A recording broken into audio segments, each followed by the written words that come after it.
नमस्कार साथियों, प्राचीन भारतीय इतिहास के अंतर्गत हम लोगों ने कल विदेशी आक्रमणों को पढ़ा, जिसमें दोस्तों शुरुआत में हम लोगों ने ईरानी आक्रमणों को पढ़ा था। उसके बाद हम लोग यूनानी आक्रमण पढ़ रहे थे। जब दोस्तों सिकंदर ने भारत पर आक्रमण किया तो डॉक्टर हेमचंद्र राय चौधरी के अनुसार कुल 28 राज्य थे, जिन्हें हम लोगों ने कई राज्यों को पढ़ लिया था।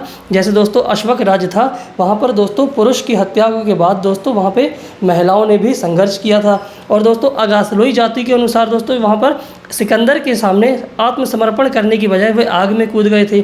और दोस्तों एक हम लोगों ने ओरनस के बारे में पढ़ा था, जो ओरनस दुर्ग था दोस्तों, वहाँ पर दोस्तों ये प्रचलित था कि जो हेराक्लीज हैं भगवान श्री कृष्ण, उन्होंने भी ओरनस को पराजित नहीं कर पाया, मतलब कि ओरनस की दुर्ग को ढा नहीं पाया था, परंतु सिकंदर ने ढा दिया था। अब आगे दोस्तों देखते हैं, समझते हैं, ठीक है।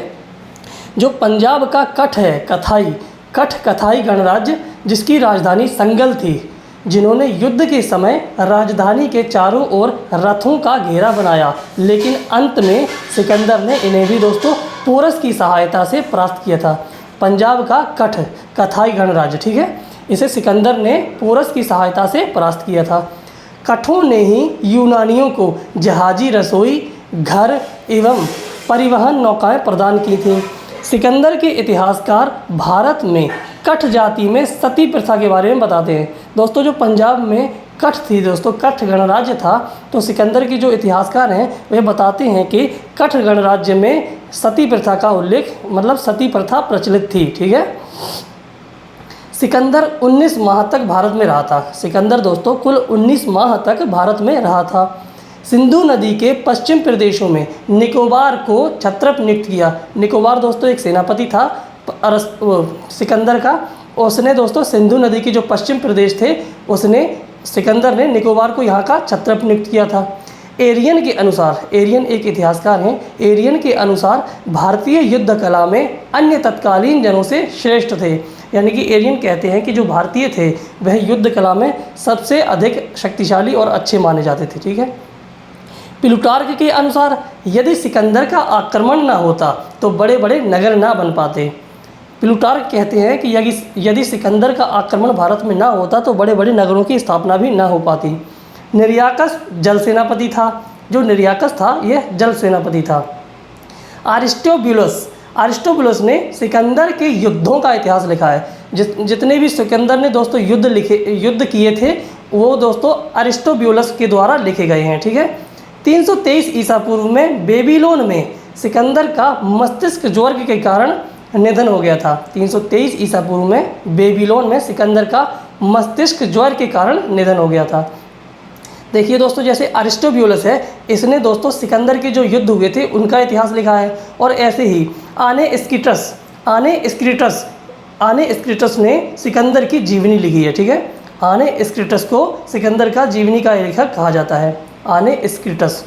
सिकंदर की मृत्यु के बाद 321 ईसा पूर्व में उसके सेनापतियों में साम्राज्य विभाजन के लिए त्रिपेरिदिसस की संधि हुई, ठीक है। त्रिपेरिदिसस की संधि हुई, क्यों हुई थी दोस्तों? सिकंदर की जब मृत्यु हो गई तो 321 ईसा पूर्व में उसके जो सेनापति थे वो साम्राज्य विभाजन के लिए ये त्रिपेरिदिसस की संधि की, ठीक है। आगे दोस्तों यूनानी आक्रमणों के क्या क्या प्रभाव रहे भारत में, देखते हैं। छत्रप प्रणाली का प्रभाव हुआ दोस्तों यहाँ पर। जैसे छत्रप यानी कि हमारे जो भारतीय जो राजा थे उन्होंने भी छत्रप प्रणाली यूज़ की, यानी कि नाम के आगे अपने आप को छत्रप कहलाया, ठीक है। छत्रप प्रणाली का प्रभाव हुआ। और दोस्तों जो पंचमार्क सिक्के थे, यानी कि आहत सिक्के थे, जो ठप्पा लगाकर सिक्कों पर उन्हें उनकी पहचान होती थी, जैसे पेड़ पौधे कोई भी ठप्पा लगाकर उन्हें पंचमार्क सिक्के कहते थे दोस्तों। तो पंचमार्क सिक्कों के स्थान पर लेख वाले सिक्कों एवं सुंदर मुद्रा के निर्माण की कला का विकास हुआ। और दोस्तों जो उलूक शैली के सिक्के हैं वह इसी काल के हैं, ठीक है। वे उलूक शैली के सिक्के जो हैं वह यूनानी आक्रमण के प्रभाव के काल में ही हुआ है, ठीक है। जैसे यूनानी शब्द का सिक्का द्रिकम भारत में द्रम हो गया। दोस्तों जो स्वर्ण सिक्का है, सोने का सिक्का है, वह द्रम हो गया, जो कि यूनानी शब्द द्रिकम से बना हुआ है, ठीक है। तो दोस्तों जो निर्माण कला की जो उलूक शैली है सिक्कों की दोस्तों, वह यूनानियों से ही ली गई है। और छत्रप प्रणाली का प्रभाव हुआ। पंचमार्क सिक्कों के स्थान पर यहाँ पर लेख लिखने वाले सिक्के चालू हो गए थे, ठीक है। जैसे कि कोई भी सिक्का है, आज भी हम लोग जैसे देखते हैं दोस्तों तो उस पर लेख लिखा होता है, जैसे 5 रुपए 1 रुपए। तो ये पहले दोस्तों क्या होता था, पहले पंचमार्क सिक्के होते थे। यूनानी आक्रमणों के प्रभाव के कारण दोस्तों इस पर हम लोग सिक्कों पर लेख लिखना चालू कर दिया। ठीक है। गांधार शैली की मूर्ति कला का विकास। दोस्तों जो गांधार शैली है, ये गांधार शैली यूनानियों की देन है। ठीक है। गांधार शैली विदेशी शैली है, और जो दोस्तों मथुरा शैली है ये दोस्तों स्वदेशी शैली है, अर्थात ये भारतीय शैली है। जो कि मथुरा शैली दोस्तों कुषाणों के कार्यकाल में स्टार्ट हुई थी। मथुरा शैली में सर्वप्रथम भगवान बुद्ध की मूर्ति स्थापित हुई थी, भगवान बुद्ध की मूर्ति बनाई गई थी। ठीक है। गांधार शैली दोस्तों ये विदेशी है, जो कि यूनानियों के द्वारा दी गई है, और एक है मथुरा शैली जो कि भारतीय है, स्वदेशी है। ठीक है। उसका विकास दोस्तों कुषाण काल के शासकों के द्वारा किया गया था, और गांधार शैली का विकास यूनानियों के द्वारा किया गया था। भारत व यूनान में व्यापार की वृद्धि हुई। भारतीयों और यूनानियों में व्यापार भी दोस्तों बढ़ा। जमीन तथा समुद्री मार्गों की खोज हुई। दोस्तों जो समुद्री मार्ग है उसकी भी खोज हुई। भारतीयों ने हस्ती यानी कि भारतीयों ने हाथी सेना के बजाय हाथी सेना के स्थान पर अश्वारोही सेना को बढ़ावा दिया। ये भी दोस्तों यूनानियों की ही देन है, क्योंकि यूनानियों में दोस्तों हाथियों की सेना कम होती थी, अश्वारोहियों की सेना ज्यादा होती थी, अर्थात घोड़ों की सेना ज्यादा होती थी। क्योंकि घोड़े दोस्तों फुर्तीले होते हैं और जो हाथी हैं वे दोस्तों ढीले ढाले होते हैं। उस वजह से ही दोस्तों जो पोरस है, पोरस दोस्तों यूनानी सिकंदर से हार गया था। ठीक है। पोरस उसकी हाथियों की सेना ज्यादा थी, परंतु जो यूनानी थे दोस्तों उनकी सिकंदर की अश्वारोही सेना ज्यादा होने के कारण ये दोस्तों फुर्तीले थे, तत्पश्चात वो हार गया था पोरस। ठीक है। भारतीय ज्योतिष भी यूनानियों से प्रभावित है। जो दोस्तों भारतीय ज्योतिष है, आज हम लोग जो दोस्तों ज्योतिष है हाथ देखते हैं या कुछ भी देखते हैं ज्योतिष शास्त्र में, तो वो दोस्तों यूनानियों की ही देन है। क्योंकि यूनानी होरोस्कोप शब्द संस्कृत में होराशास्त्र हो गया। यूनानी होरोस्कोप शब्द से ही दोस्तों संस्कृत में होराशास्त्र शब्द हो गया, जो कि ज्योतिष से संबंधित है, जिसका अर्थ है संस्कृत में फलित ज्योतिष शास्त्र। होराशास्त्र का अर्थ है फलित ज्योतिष शास्त्र। भारतीय ज्योतिष के रोमक एवं पोलिश सिद्धांत यूनानियों से ग्रहण किए गए। भारतीय ज्योतिष के अंतर्गत दोस्तों रोमक और पोलिश सिद्धांत हैं, जो कि यूनानियों से ही ग्रहण किए गए हैं। लेकिन यूनानियों ने चिकित्सा शास्त्र, वनस्पति शास्त्र तथा रसायन शास्त्र में कोई महत्वपूर्ण भूमिका नहीं अदा की। ठीक है दोस्तों, ये सिर्फ ज्योतिष में ही थे, और इन्होंने चिकित्सा शास्त्र में कोई भी महारत हासिल नहीं की थी यूनानियों ने। वनस्पति शास्त्र और रसायन शास्त्र में भी ये कोई भी जानकारी नहीं रखते थे।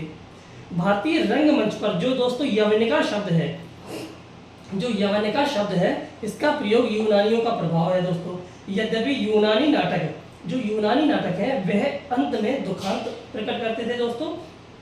जब भी यूनानी नाटक होता था तो उसके अंत में दोस्तों देखा जाए तो वह दुख प्रकट करने वाला होता था। ठीक है। और भारतीय जो नाटक हैं वह अंततः सुखांत ही होते हैं। ठीक है। यूनानी नाटक अंत में दुखांत होते हैं और भारतीय नाटक अंत में सुखांत होते हैं। दोस्तों रंगमंच पर जो यवनिका शब्द है, यवनिका का मतलब समझ रहे हैं आप लोग कि दोस्तों जब प्रोग्राम कोई होता है तो उसके आगे जो पर्दा लगा दिया जाता है वही दोस्तों यवनिका शब्द कहलाता है। ठीक है।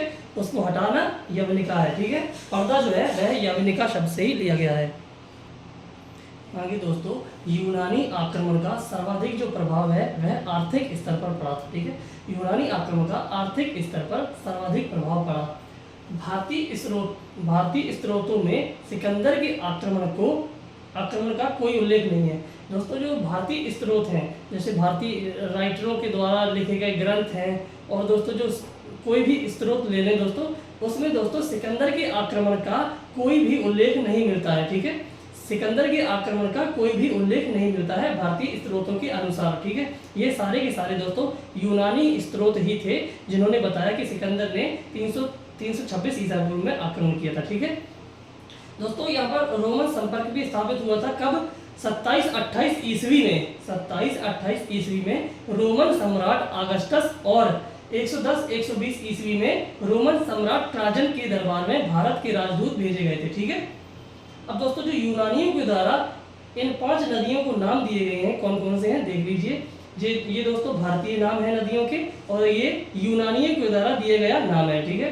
झेलम नदी दोस्तों, झेलम नदी के तट पर ही दोस्तों युद्ध लड़ा गया था पोरस और सिकंदर का 326 ईसा पूर्व में। देख लेते हैं झेलम का नाम दोस्तों हाइडेस्पीज लिया गया है यूनानियों के द्वारा। झेलम का नाम हाइडेस्पीज, और रावी का नाम हाइड्रोटीज, चिनाब का नाम आकेसिनीज, व्यास का नाम हाइफेसिस, सतलज का नाम जरड्रोस या हेसिड्रोस। ठीक है, झेलम का नाम हाइडेस्पीज, रावी का नाम हाइड्रोसीज, और दोस्तों चिनाब है इसका आकेसिनीज, व्यास का हाइफेसिस, सतलज नदी का जरड्रोस और हेसिड्रोस। ठीक है, हाइड्रोसीज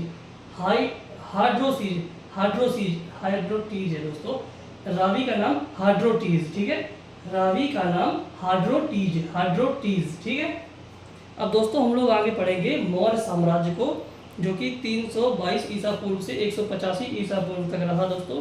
मौर्य साम्राज्य का संस्थापक चंद्रगुप्त मौर्य था, जो दोस्तों कौटिल्य या फिर विष्णुगुप्त या चाणक्य की सहायता से उसने दोस्तों नंद वंश के घनानंद को पराजित किया। ये दोस्तों इसी बीच की सभी कुछ है दोस्तों, इसी बीच में है कि वहाँ पर दोस्तों घनानंद भी शासन करता है और सिकंदर का आक्रमण भी उसी बीच हुआ। और मौर्य सम्राट जो चंद्रगुप्त मौर्य है दोस्तों, इसने भी 322 ईसा पूर्व में घनानंद को हराकर मौर्य साम्राज्य की स्थापना की। आगे हम लोग देखेंगे दूसरी वीडियो में कल। ठीक है।